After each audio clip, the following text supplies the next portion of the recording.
नमस्ते बच्चों। आज हम संवाद का सबसे प्रभावी माध्यम जो है वो पत्र है और उसके बारे में हम बात करेंगे। बच्चों, अनादिकाल से पत्र लेखन को बहुत अनन्य साधारण महत्व दिया गया था। राजा महाराजा अपने खलीफा भेजकर एक दूसरे राजा को निवेदन करते थे या अपनी जो विचार है वो पत्र के माध्यम से उनको भेजते थे। आगे चलकर आधुनिक काल में पोस्ट के माध्यम से हम एक दूसरे से पत्र के जरिए संदेश पहुंचाते थे। आज आधुनिक काल में पत्र जो है नदारद होते जा रहे हैं।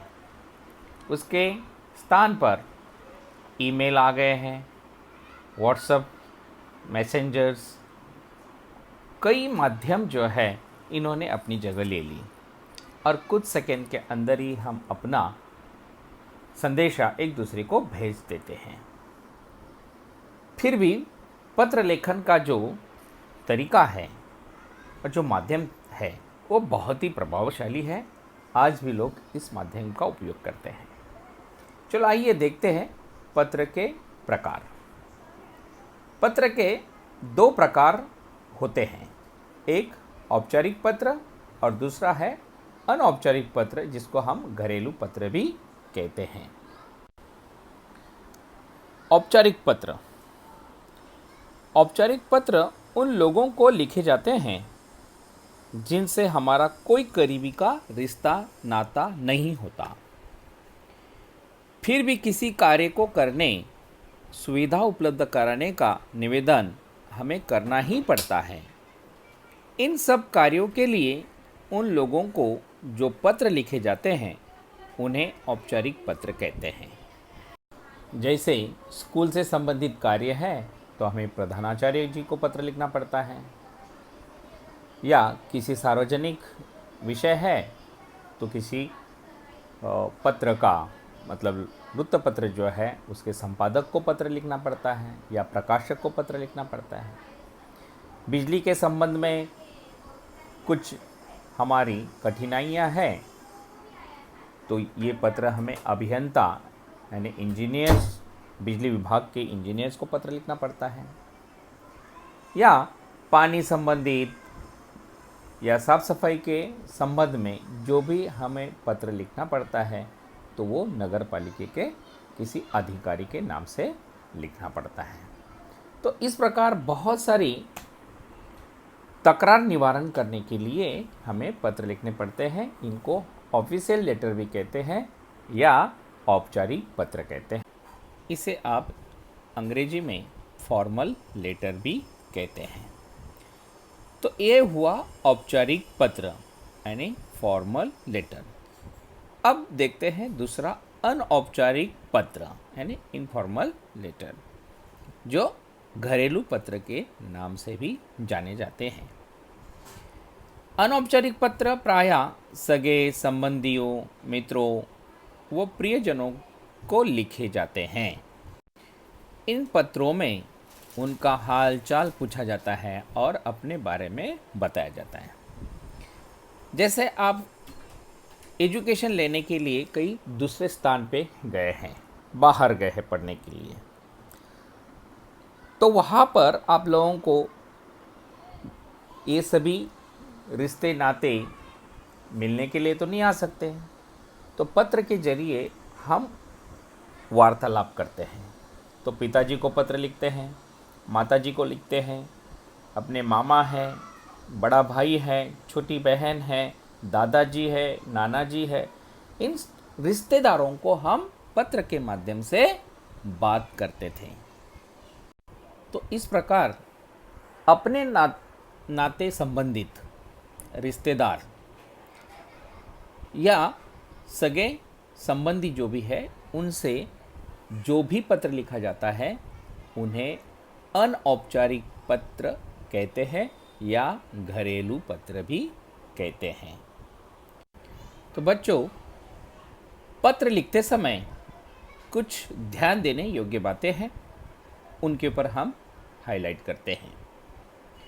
एक अच्छा पत्र लिखने के लिए हमें निम्नलिखित बातों का ध्यान अवश्य देनी चाहिए। पहली बात है, पत्र की भाषा सरल और सहज होनी चाहिए। इसका मतलब सिंपल, सीधी भाषा होनी चाहिए। भाषा क्लिष्ट नहीं होनी चाहिए। वाक्य छोटे छोटे एवं स्पष्ट होने चाहिए। सामने वाले को पढ़ते ही समझ आ जानी चाहिए। विराम चिन्हों का प्रयोग सावधानी पूर्वक करना चाहिए। विराम चिन्ह यानी कहाँ पर फुल स्टॉप है, कहाँ पे अल्प विराम देना है, कहाँ पे उद्गार है, इन चिन्हों का प्रयोग सावधानी पूर्वक करना आवश्यक है।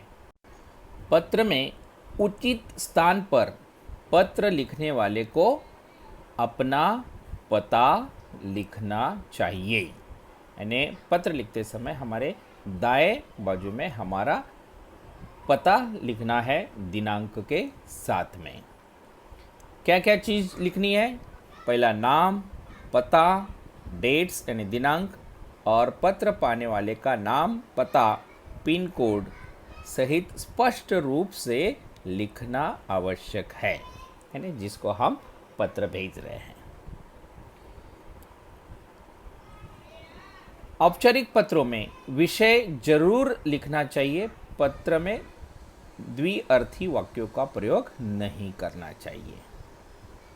यानी औपचारिक पत्र जब लिखते हैं तो विषय का महत्व है।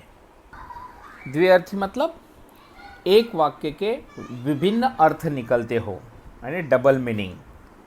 इस प्रकार के वाक्य नहीं लिखने चाहिए जिसमें हमारा संवाद जो है ठीक तरीके से नहीं हो पाता।